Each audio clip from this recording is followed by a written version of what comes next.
What's good, Big Blue family? Welcome to Big Blue Reborn, where we talk real New York Giants football. No fluff, no corporate takes, just honest breakdowns and real standards. I'm Milton. I'm here with my cousin Ethan, and we're back with another episode.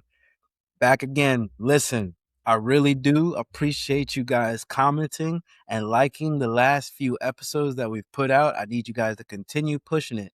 The more that you guys comment, the more Giants fans we get to. So I really appreciate it. If you are not subscribed and you're here right now, what are we doing? Go ahead and hit that subscribe button. We really appreciate you. And like I said, every like, every comment allows us to get to more Giants fans. And that's all we're trying to do is get to all the Giants family, Giants community.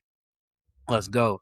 This week, action-packed episode. We're starting off this week's Big Blue check-in with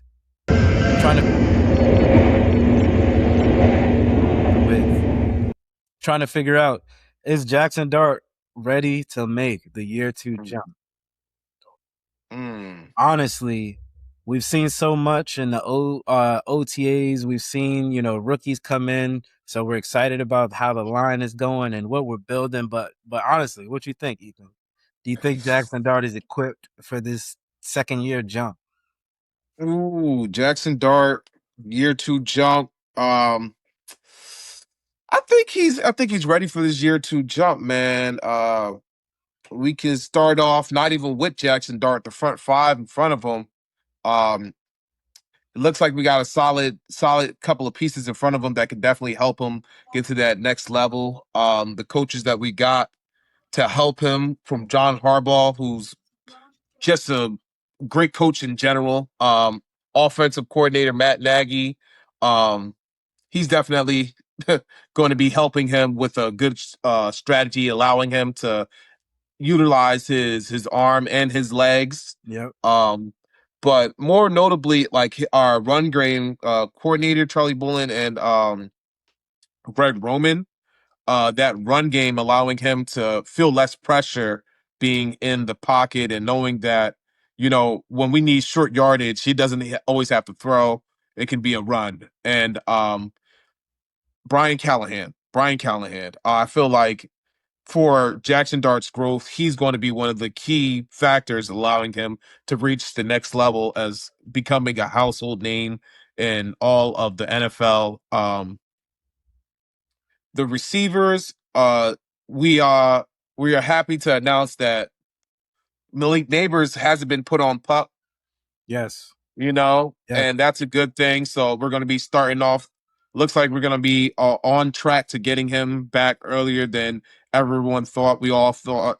I personally thought that maybe he's coming back week 4, something like that, 4 or 5. But hopefully he's going to be around for training camp. I was looking deep. I was like, he's probably not going to be back until like October. So I'm happy to hear that. Yeah, so I'm really happy to hear that, especially because when the injury actually occurred till now, it makes sense that his recovery should be going well, and I'm just happy to hear that he's not on there. So we'll essentially have our full offense by the first game, so that's going to be amazing. And just having that number one there, all those things, the offensive line, the coaches, the run game itself, even Cam Scatterbo back there. When was it? Fanatics Fest. Cam Scatterbo was saying when it was him and Jaxson Dart on the field, we were almost pretty much putting up like 30 points a game, and that was without Malik Neighbors. Yep. So the sky's the limit. So exactly. I'm pretty sure that Jaxson Dart's going to be able to make a year 2 jump, long as he's putting in that work, and we the skill players around him do their job, allowing him to do his job. So yep. No, yeah. I believe I hear everything you're saying. I agree with you, man. Like, I think honestly, Jaxson Dart, as of right now, the environment that he's in with the coaching staff, just like you said, with Greg Roman, we got Nagy, the coordinator, and then Brian Callahan. Callahan, with his experience with quarterbacks that he's played with, like, I think that's the triple-headed monster that is going to propel Jaxson Dart into the stratosphere. Like, I think Yeah. a lot of people are overlooking the talent that he put on the field last year. And now we're going to put him behind coaches that are trying to protect him, but also teach him how to see the field and see the game better. So the environment that he's in is automatically just pushing him in a position to kind of, like I said, propel forward. As you were saying before, like the starting five as in front of him, the line has gotten much better. So we can definitely be excited that he'll have some protection, he'll have some time to drop back and find his receivers. As we were saying, now we're going to have that hope of having Malik Neighbors coming back early. We have, I think, as of right now, we still don't know who's going to be the receiving core, but I think as far as the receivers that are on the team right now and us coming up with 6 receivers out of that group, those 6 receivers that I can name, I can guarantee we're going to get a lot more catches than we got last year. So it's only up from what I'm seeing as far as Jaxson Dart is concerned. My only question that I feel he needs to answer that we won't see until, preseason. Maybe we'll see a little bit in training camp, but we won't really see it until like preseason. Harbaugh said he's going to have his starters play preseason, so we'll see a little bit. But I think the main thing is going to be like his decision making. Right. When he drops back. Yeah. We're going to see some 3-step drops, him throwing some accurate passes, quick releases. Are we going to see him being able to stay in the pocket and make a decision to throw it downfield as opposed to kind of making the decision too early to run? How we were saying before, the hero ball and things like that. So those are the main things is, are we going to see that growth in the new offense? Yeah, I think the only thing I want to see. Yeah, I think we'll see. I think we'll start to see that within the first 4 weeks. Once we get settled on understanding who he likes to go to in the offense, Malachi Fields or Darius Slayton or Malik Neighbors, or if it's Theo or Likely, all those guys catching the ball from him or even blocking for him as it's a QB run, whatever it may be. Just allowing him to get comfortable and be able to navigate this offense with confidence and just playing good football, making smart decisions. Not every game is going to be 200, 300 yard passing game. Maybe it might be 150 yards, 2 touchdowns, and the running backs have it there, this is play to our strengths and, with good coaching, be able to play well. I'm not looking for him to become, Patrick Mahomes overnight. I am looking. Would be nice. It definitely would. It definitely would. But it would be nice. I'm looking for some progress. Like him playing better than he did last year still puts us in a position to have a better season. Him closing out games and being available for the whole 4 quarters still puts us in a position to be better than we were last season. So the main thing is finish games, smarter decision making, and those alone should allow us to make that jump to where we're winning and finishing more games. Right. And one more thing. Check out the blueprint on the Big Blue Reborn channel, where we go a little bit more in depth on Jaxson Dart and why we believe he's going to be the one for us. Check it out. You already know. Please like, comment, subscribe, share it with your friends. You're going to hear why we know Jaxson Dart's going to get us that hardware. It's coming. Yes, sir. Take us to the promised land. But with that being said, just like we said at the beginning, the most important piece for Jaxson Dart's progress is that front 5. Yes, that sir. Offensive line. So we're going to slide right over to the Big Blue Spotlight. The Big Blue Spotlight. The Big Blue Spotlight this week. We're talking about the offensive line. We're going to continue with our player review. And this room that we're going over this week is the offensive line. Now, Ethan, I'm gonna let you start it off. Let's start off with the backups, and then we'll work our way up to the starting 5. Our projected started 5. Okay, cool. So with offensive line, it's more projection. Because offensive line only get love from the running backs and the quarterbacks. You know what I'm saying? It's not a sexy position, so Yeah. there's not a ton of stats to get into there. So all we can do is just get into like projections and just understanding that these players, especially these backup players, should be there to assist and make sure that the offensive line stays afloat. They're not the ones who are going, especially these guys in the back. They're there. If somebody helmet gets the buckle gets broken or something, and they got to come in for a couple of plays, they're not getting beat the second the ball is snapped. They're coming in there. You know what I'm saying? So I'm gonna start off with somebody that I love that we drafted, Marcus Embo, rookie out of Purdue that we drafted last year. We spoke about him a couple episodes ago, but he played 321 snaps as a rookie in 2025, earning a PFF grade of 71.3. He showed pass blocking instincts for a first-year player and a future projection as a possible starter at right tackle or swing tackle, being able to be more versatile. One of the things we spoke about Embo was that he needed to build that strength because it felt like people were just bullying him. I feel like with a good offensive off season, getting that meal plan and staying strong and working out with other players and strength and conditioning coaches, allowing him to move from that Purdue workout to an NFL New York Football Giants workout. And he did show flashes of being a solid player already with those strength concerns. So I like the fact that we have him. And if somebody were to go down, knock on wood, if he were to come in, like I said, the production isn't that much different or noticeable. Of course, when anybody comes in the NFL, you're going to attack that player.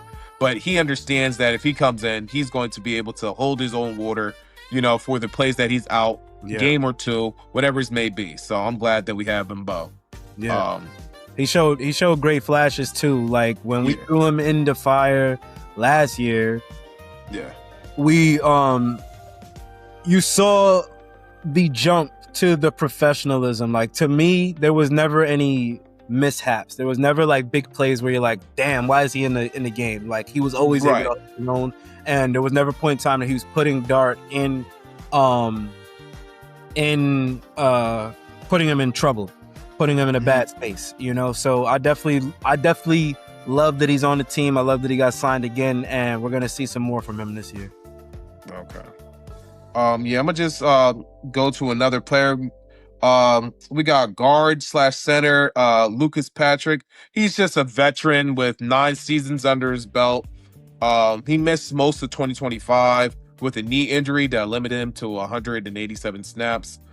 His value comes as interior depth and just, you know, someone who can play guard and center. If anything, knock on wood, if anybody were to come down, he can come in and get a couple snaps in and not look crazy out there. But we don't know how he's going to play since he's coming off a knee injury. So all we can do is just hope for the best and see how these backups mesh together in the preseason and see if Jameis Winston gets protected and our backup quarterbacks, you know, if we're able to get a decent amount of rushing yards and just allowing our backup offense to move the ball efficiently. There we go.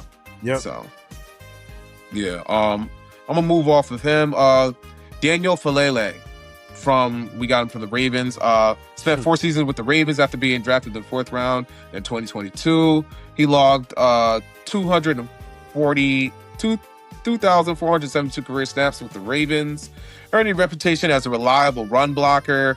The Ravens released him in 2026, and the Giants pretty much signed him for interior depth. Falele, he got in because of injury. He was a solid run blocker.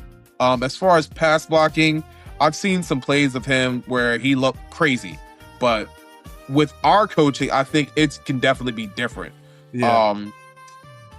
Especially if he was to ever get in as a guard, being next to a Jermaine Eluemunor or Andrew Thomas, if he had to come in on either side, having those veteran tackles near you will definitely boost your morale, and being just in a better, sometimes it's just a different place that allow you to play better, and different vibes, having different players around you, and people who believe in you.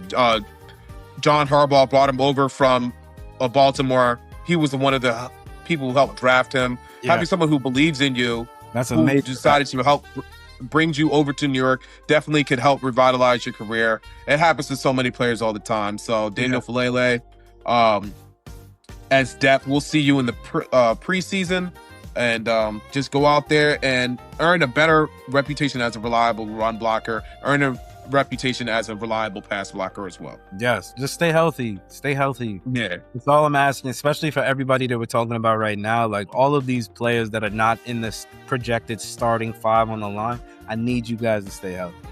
Because when those couple of plays come out and we need to have one of these guys, sit or come off the field and things like that, like we need you guys there. I think Falele is going to be better than the tape shows.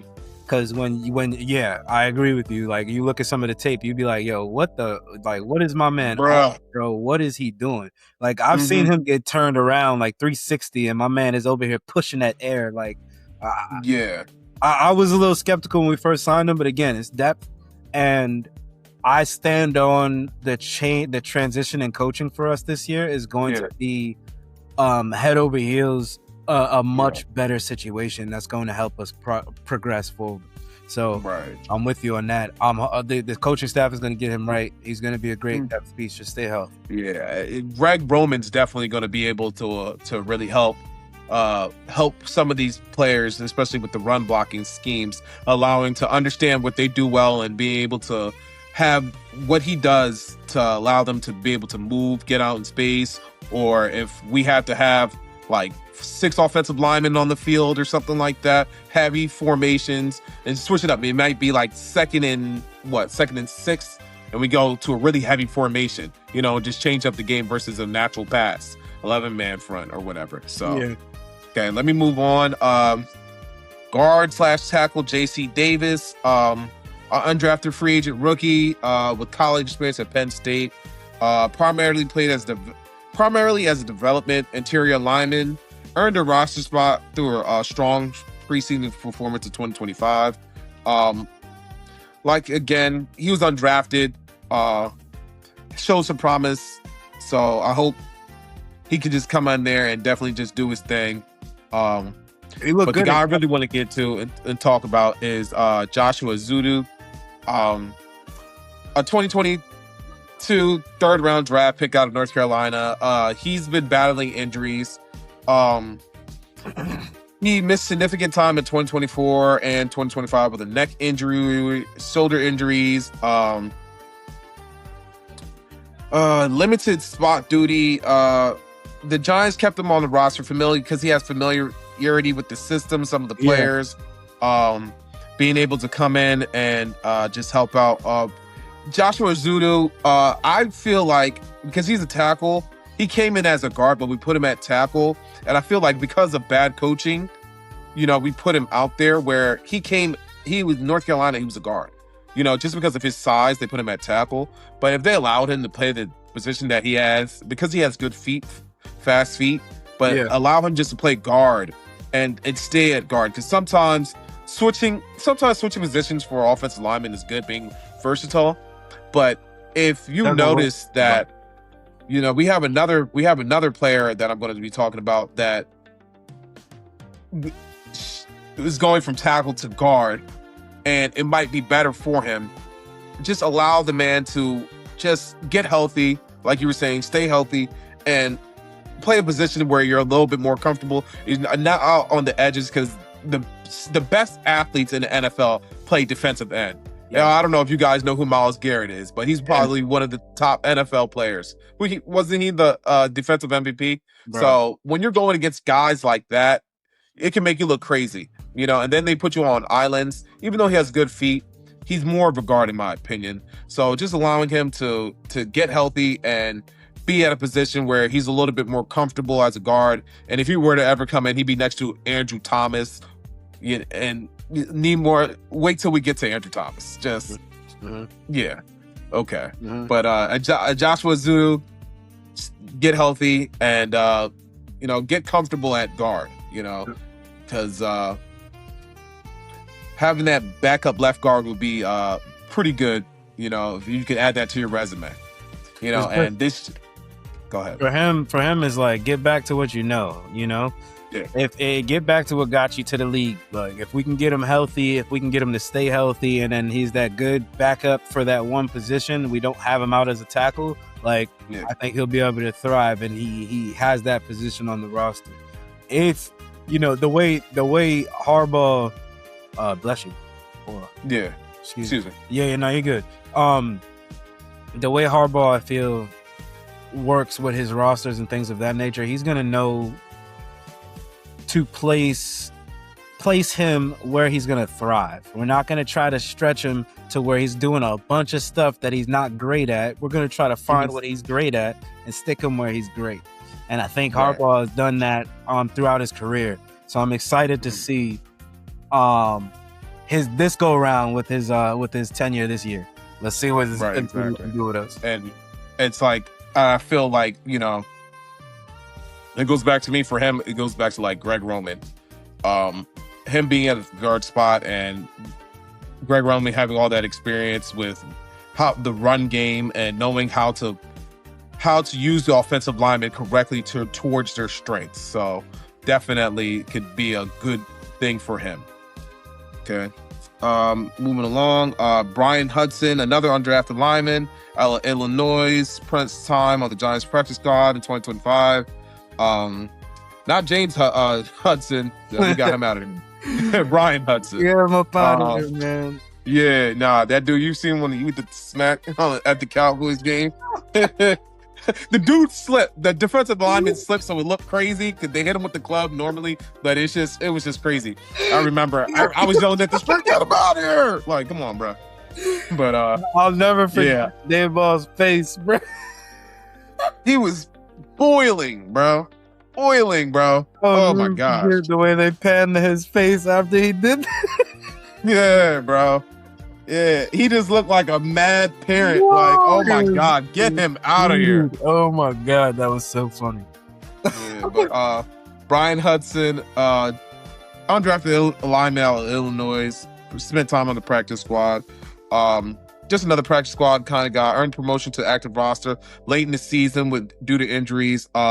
He just showed promise and raw development as a center guard. So it was always good to have some people that have promise, especially as an undrafted lineman. What more can you ask for? Just play well, stay healthy, and be ready when the time comes. Yep. That's it. I'm gonna move on to Evan Neal. 7th overall pick in 2022 NFL draft out of Alabama. He has had a turbulent 4 years in the NFL, battling knee, ankle injuries in 2023 and 2024, limiting his effectiveness at right tackle. He looked horrible. I'm not going to sugarcoat it. He didn't look good at all. My boy needed some milk. He need help, and he was making fun of people flipping McDonald's burgers. Like, bruh, people at McDonald's would definitely run circles around you, my boy. Stop playing. Yeah. So, they probably wouldn't, but hey, I'm sure we probably find one. I'm just being stupid. Sorry. The Giants moved him into guard into 2026, which should help his career. He logged 634 snaps, 2025, PFF grade of 62.4. Not good at all. He's a big guy. Being as a right guard, hopefully can definitely help him. Being next to Jermaine Eluemunor can help teach you some things, because tackle isn't it for him. The athletes, the defensive ends, they just make him look bad. You can't put him on an island or anything. He needs help. So being as a guard, you got help to your left and your right.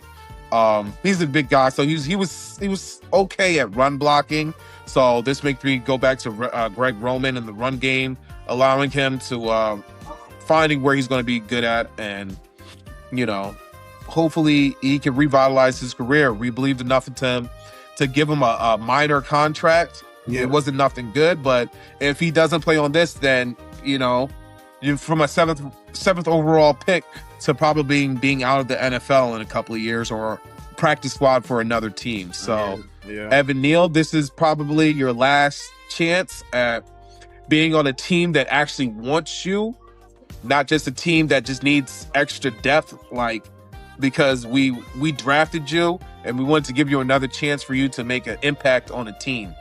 So this preseason, let's see what you can do.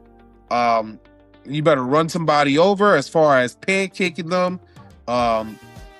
Keep your feet set. Don't have those crazy plays where the camera is zooming. I hate when the camera zooms in on Evan Neal. Oh my gosh, bro. Again. Oh my gosh. It's just one of those things. I don't want any of those plays.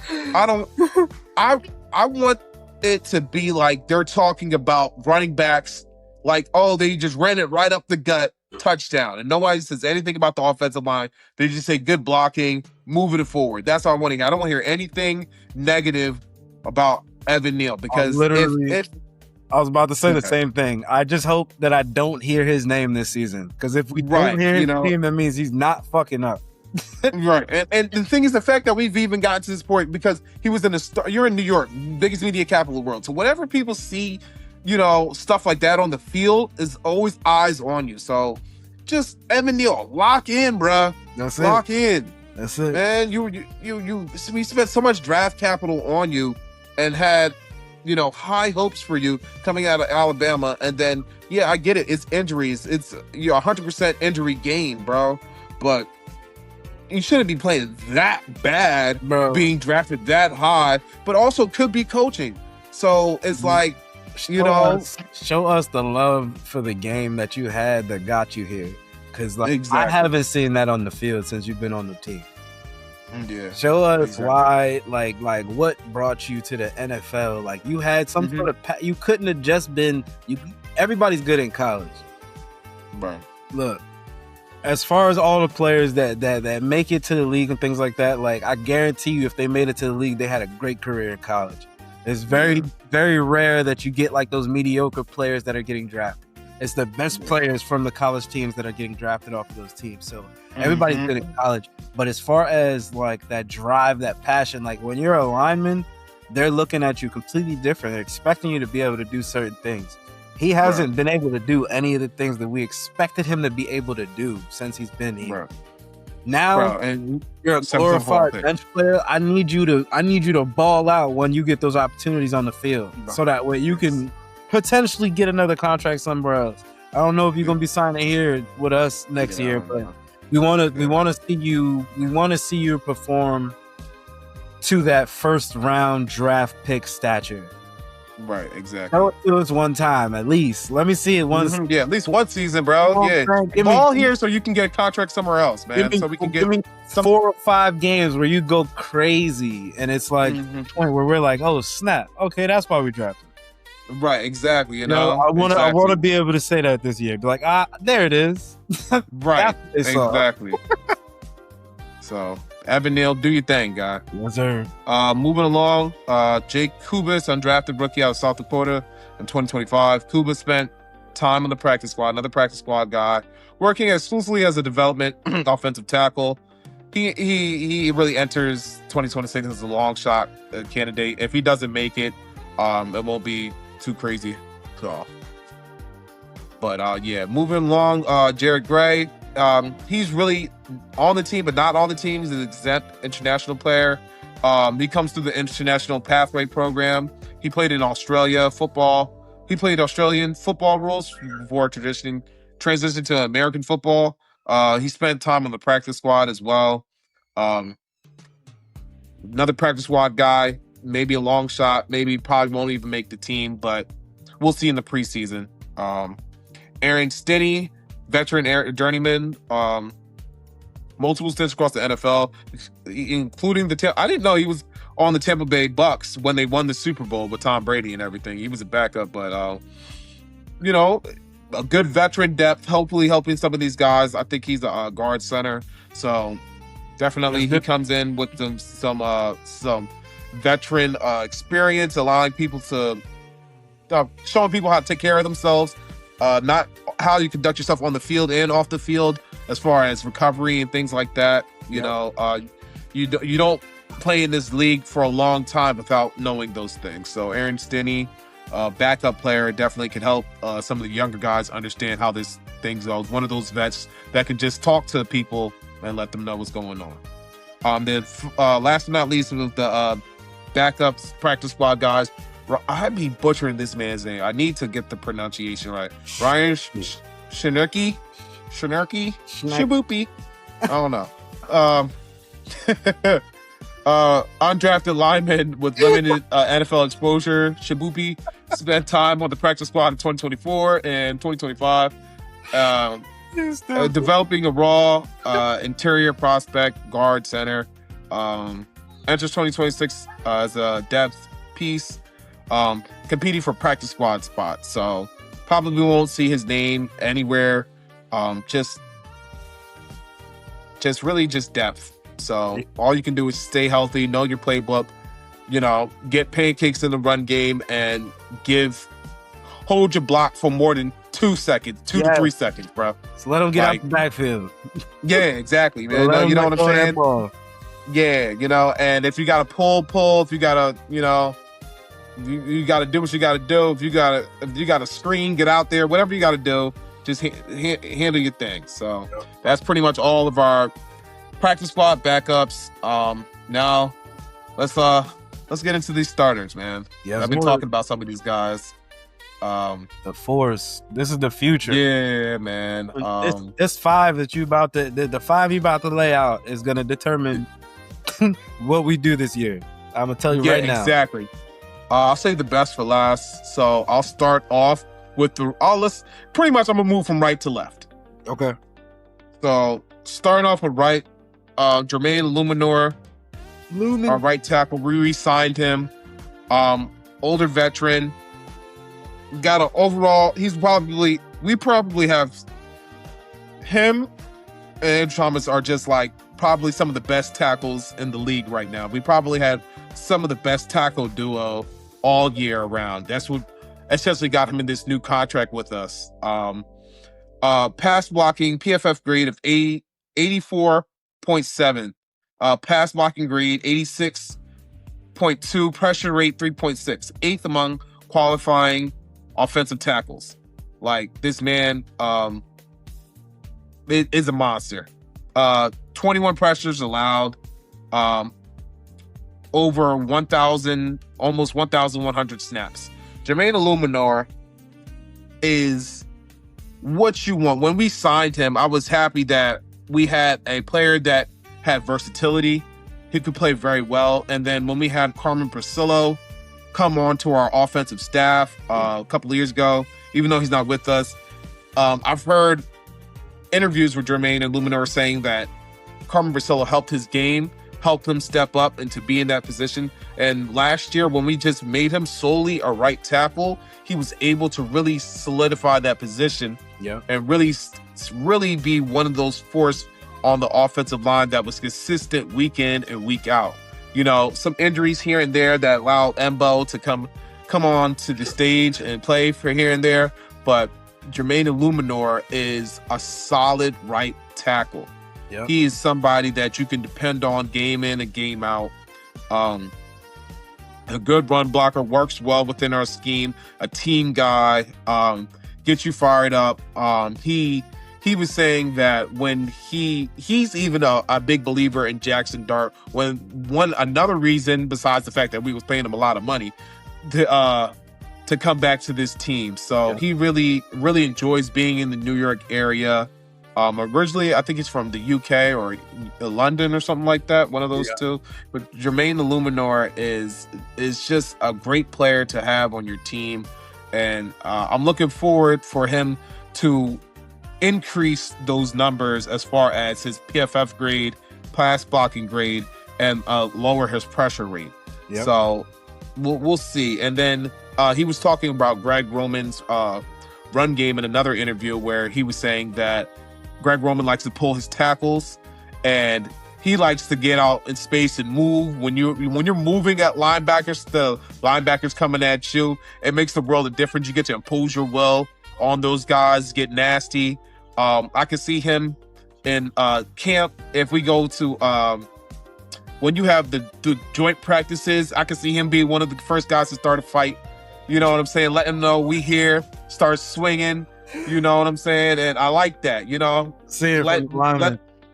let them know we ain't here to take no mess, and we gonna establish our run game, and we're gonna be efficient in the pass game, and we're gonna be having a good time doing it. So Jermaine Eluemunor, my guy, happy to have you here. Happy to have you back.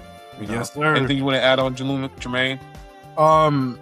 Nothing that you didn't cover, man. Extremely consistent, veteran leader.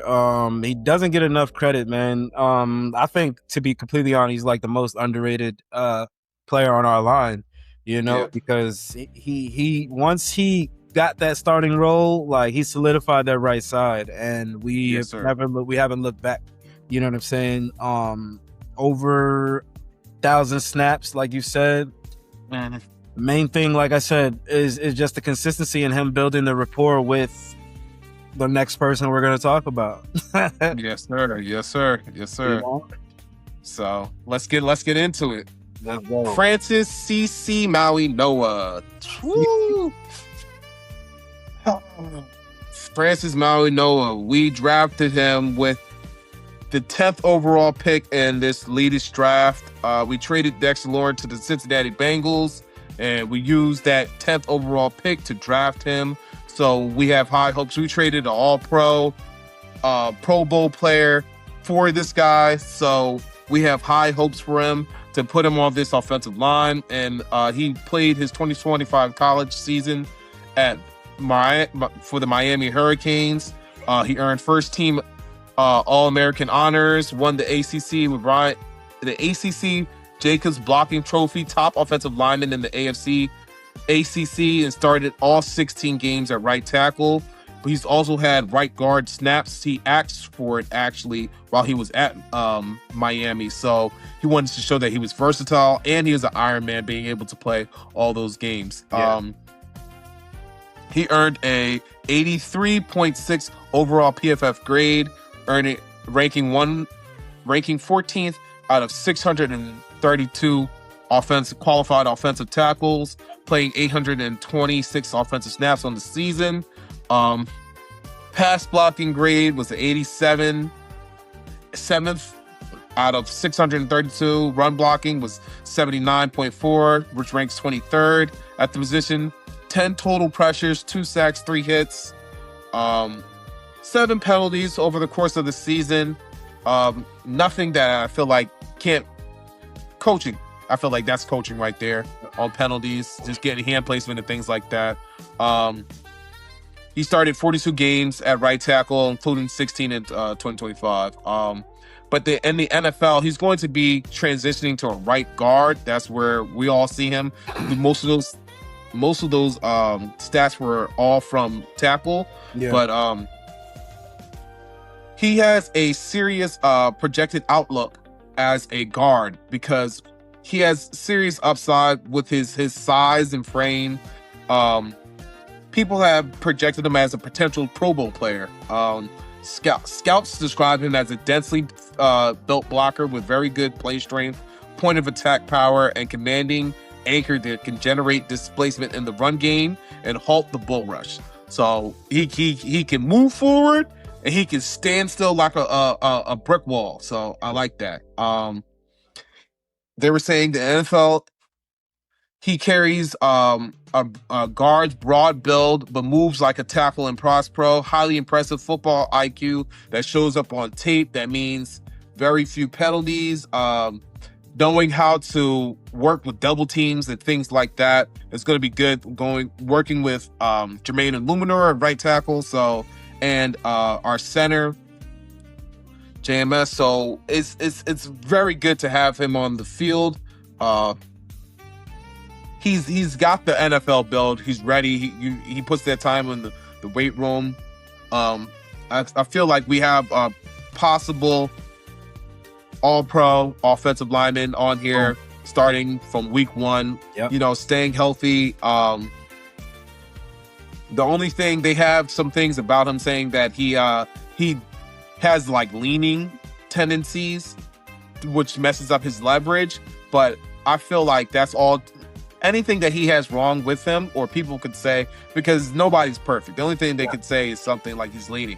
Well, that's a coaching, you know, That's all. and it's all coaching, and that was coming from a tackle's point of view. Oh, excuse me. I was So- just to say that's coming from the tackle. That's not talking about him in a guard position.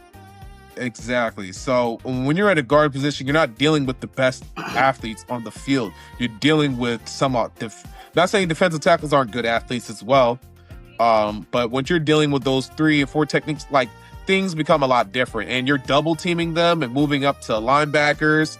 I can see him just really being a force of nature and really just making our run game a really, really good thing. I think, like, as far as our run game goes, most of the rushing touchdowns going to be between him and Eluemunor. Yeah. I can see it going right up that gut right there, man. I believe So, it. I believe it. Harbaugh has already said that he's seen Noah out there on the field, and he looks like he has the body of a guard.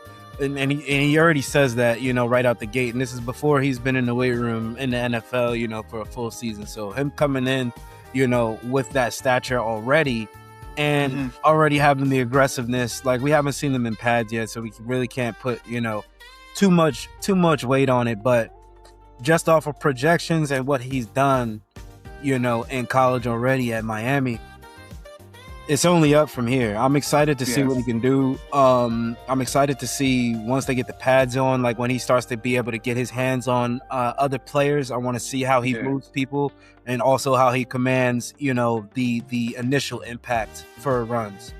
You know, are we going to see him pushing people, moving the pocket? Not necessarily moving the pocket, but are we going to see him moving people out of the way so that way our can, you know, get behind him or get out the, you know, back left, back right, you know, try to cut behind him and things of that nature. So we're going to see.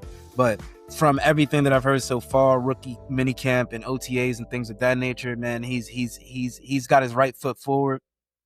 Yeah. And he's projected to be, you know, a future Pro Bowler. So I won't be upset. You know, they said that about Neal at one point too, though. So again, we gotta make sure that they're put in a position that they can thrive, you know. And I think, like, again, I'm always gonna fall back on the coaching staff that Harbaugh has brought in.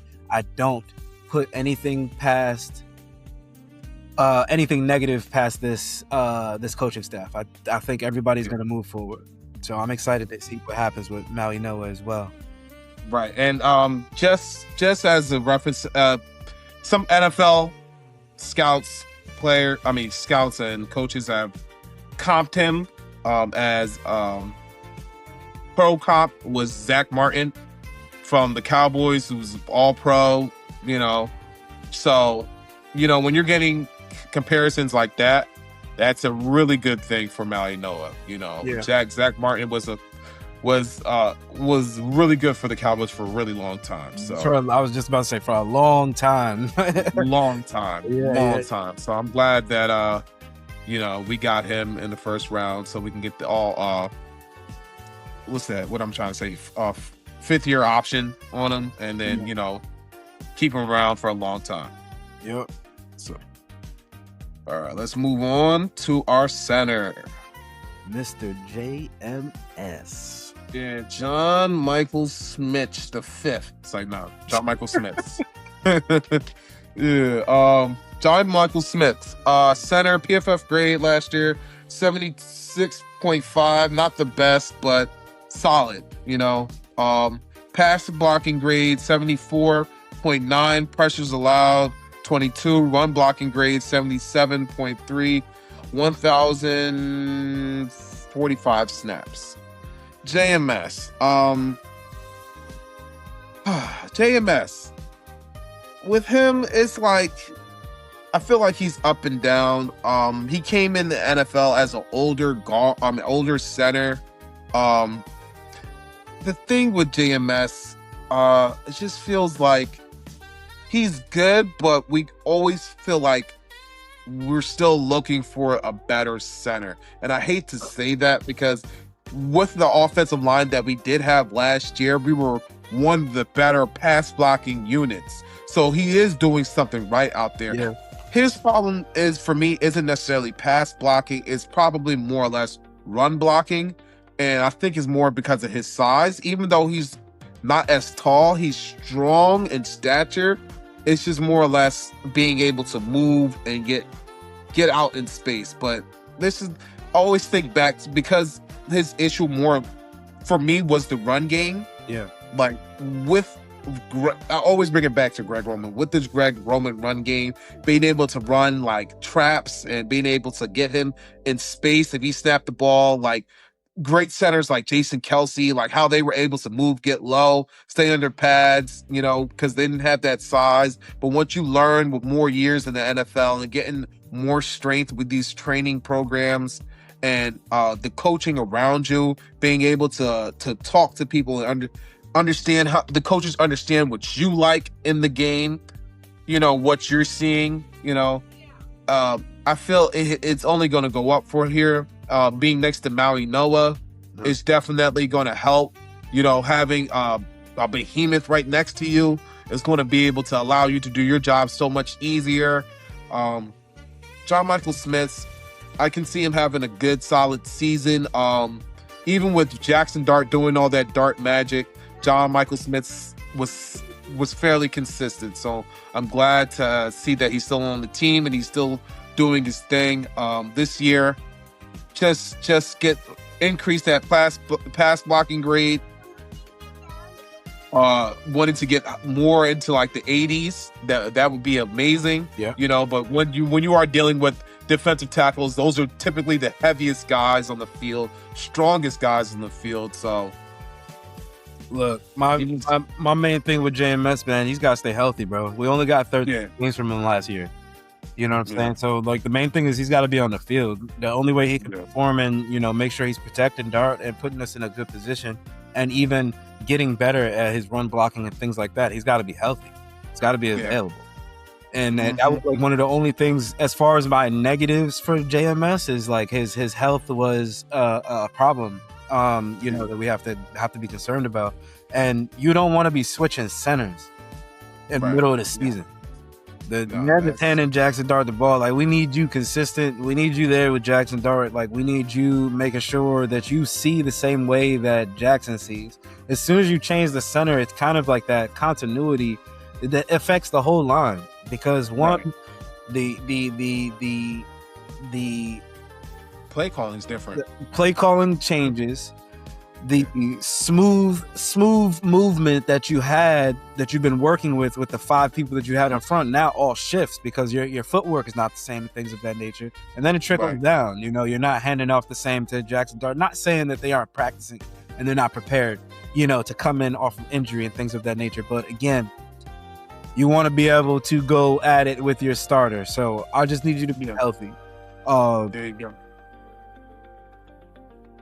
That's it. His chemistry with Dart is like the most vital thing for because I can see it's going under center more. So him being healthy and being under there. So when these offensive guards and get their splits and knowing, you know, where he lines up and how, you know, how he snaps the ball or just certain movements, you know, and just knowing how, because the offensive line is the only 5 guys besides like the quarterback that never comes off the field.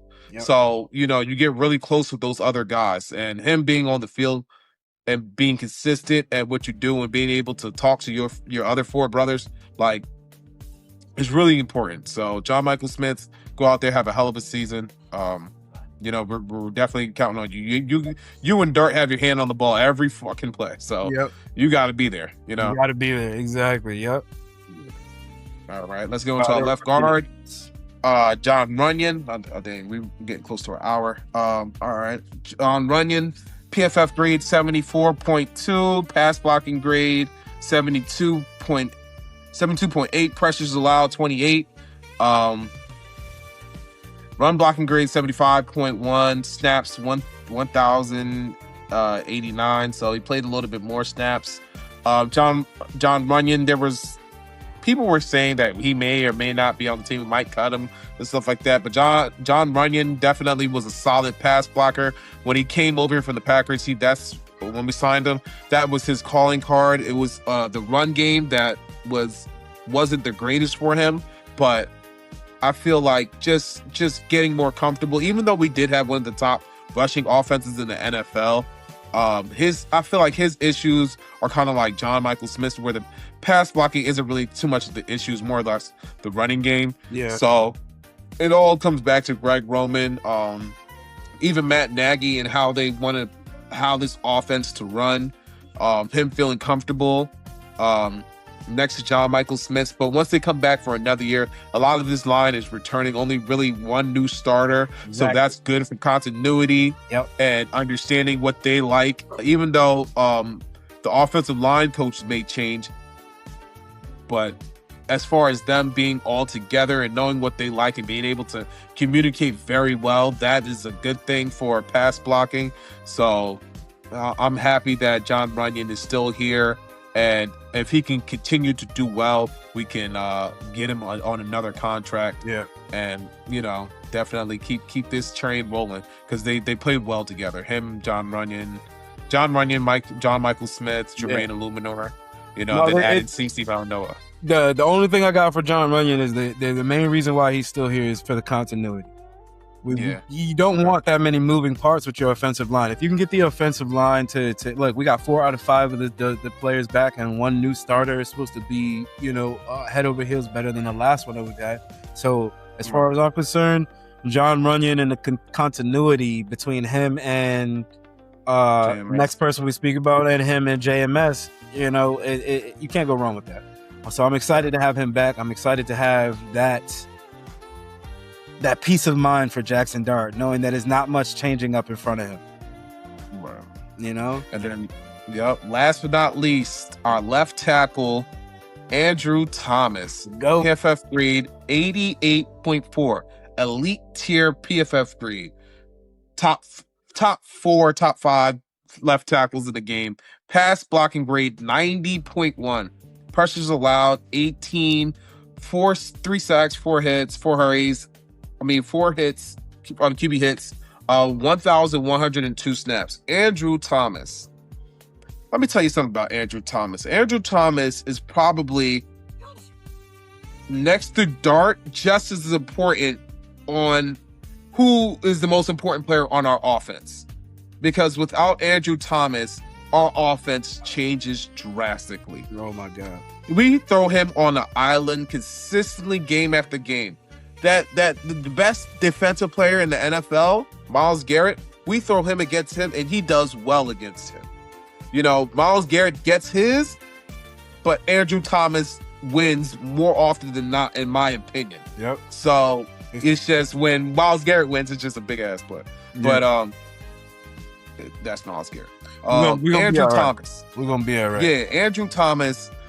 I will line him up against almost any defensive end. Doesn't matter who you want. You could defensive tackle, whoever, linebacker, put him on an island and he will handle it himself. Mm-hmm. He is by far probably the most important player. I'll just keep reiterating that, because when he's not on the field, the offense makes it looks so much different. You have to be scared of what's happening on the quarterback's blind side. No, we move in the opposite direction when he's not on the field. Exactly. And he's good at run blocking. He's good at pass blocking. He's good at just being on an island by himself. He does it all. If he's even caught a touchdown for us. It was a couple years ago, but the man is really good. And then that interview with Jermaine Eluemunor was talking about Andrew Thomas. He was saying that because of Greg Roman's run scheme, when we have screens and things like that, he's going to be out and open. And seeing Andrew Thomas, he's actually an athlete. Him coming at you, people are going to get out the way. It's our offense is revolving around Jaxson Dart and Andrew Thomas. We were still able to put up a decent amount of points with backup wide receivers, backup running backs. main thing was our offensive line and Andrew Thomas. As long as Andrew Thomas is on the field, I feel comfortable with our offense being able to move. Our quarterback's blind side is protected. I don't know if you guys can remember a couple years ago when we had Josh Zudu protecting the blind side and Daniel Jones ended up getting that neck injury in that Miami game. It just makes the world of difference to have a left tackle that you can just breathe a sigh of relief. You don't have to worry about it. And having that elite tier. And I don't think he gets enough justice just because we won 4 games last year. So, I mean, you can't really give too many props to teams that weren't doing as great. But him by himself is if they just had just a class of just offensive linemen, like you know how they do the NFL best players. In my opinion, if they rank offensive linemen in value, he would be in the top 10 to 15 most important players in the NFL. Because the way he just carries himself, quiet, but just does his job. You never hear about him. You know, just ever since his rookie year, just been doing well. The only thing is with Andrew Thomas is the health. Only thing is just staying healthy. You know, but how they handled his injury when he had that Liz Frank injury, when he was able to come back from it, they didn't rush him, allowed him to get healthy, allowed him to do his thing, so he was able to play the rest of the game. I think his first game last year was the Chargers game, and then Jaxson Dart's first start, and then won that game. So you can see, like, even his first impact being with Jaxson Dart, how it made the world a difference, you know? Changed the game completely. Yes, so Andrew Thomas, top 3 most important players on this team. Yep. You know, so I just hope, you know, he stays healthy. And I would say improve on something, but he does everything so well. Just keep trying to get better and better and better. So stay healthy. That's it. Yeah, for real. If he can stay healthy and he can, if he can stay healthy and give us 17 games, I guarantee you, his pass block rating and everything like that, he's top 3 offensive linemen in the league. I guarantee it. Yes, sir. 17 games up? Yeah, I guarantee it. So with that being said, man, those are our linemen, those are our offensive linemen. I think that they're gonna have a great year. I think the starting 5 right now is gonna put us in a good position for us to progress. Also gives us a perfect segue into our next segment, the standard. The standard.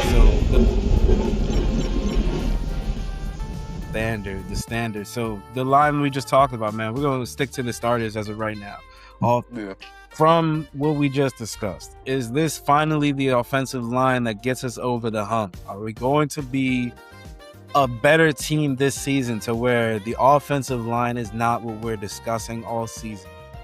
Right. Yeah.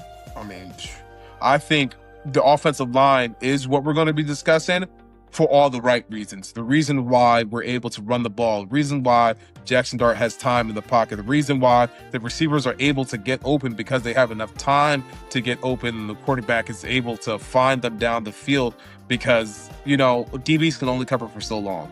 So I know we went into a lot with the offensive linemen and going into their stats and everything, but I just think with this coaching staff and how we're going to run this offense, we're going to be able to move the ball efficiently.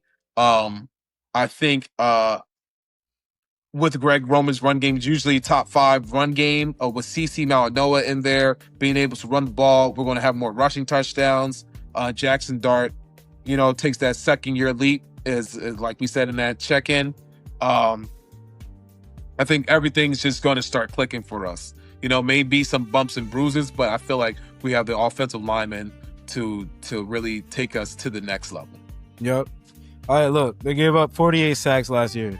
That's a pretty high number, man.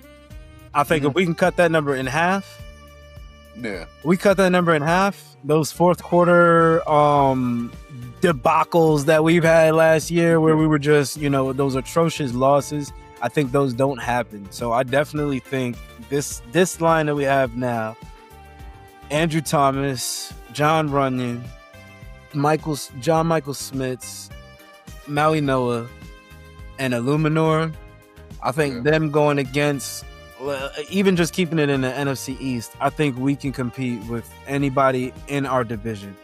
And in comparison to the league, like I think we got the best division in the league. So if we can compete with our teams in our division, we can compete with anybody.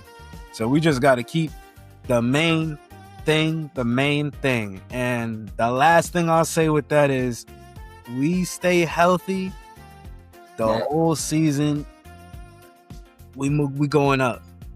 Yeah. It's all about staying healthy. When somebody goes down, now we got to be concerned about how that's going to affect the game and where it's going to take us. But I think if they stay healthy, man, it's only up from here. Progress from Jaxson Dart, the progress from Andrew Thomas to Eluemunor, JMS, it's only up. I think Maui Noah has a great rookie season, and then shows us a lot more than we've seen before because he's comfortable, he's in the system, and Roman is facilitating things to help them thrive. So it's gonna be a great thing to watch. With that being said, man, like I said, we spent a lot of time with the offensive linemen. So there's not really much that we need to add, but we're always gonna bring you guys into the episode. So we're gonna slide into the roll call, and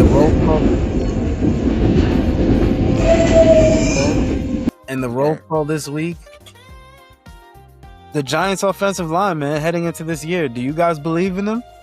Let me know in the comments. Do you think this offensive line is going to perform better, or are we on the same trajectory? We're going to be talking about them in a few weeks, talking about Jaxson Dart's running all the time and he don't ever have time. What you guys think? Please let us know in the comments. Drop a comment. Let us know. Yeah. 1 through 10, what you think? 1 through 10, what's your confidence level? 1 through 10. Drop that rating. Let us know how you feel about it, man. With that being said, man, we appreciate you guys rocking with us. We appreciate you riders always coming through. If you're not subscribed, as I said before, hit that subscribe button. But we will see you guys next week. This is the new era. This is the standard. Peace. Big Blue Reborn.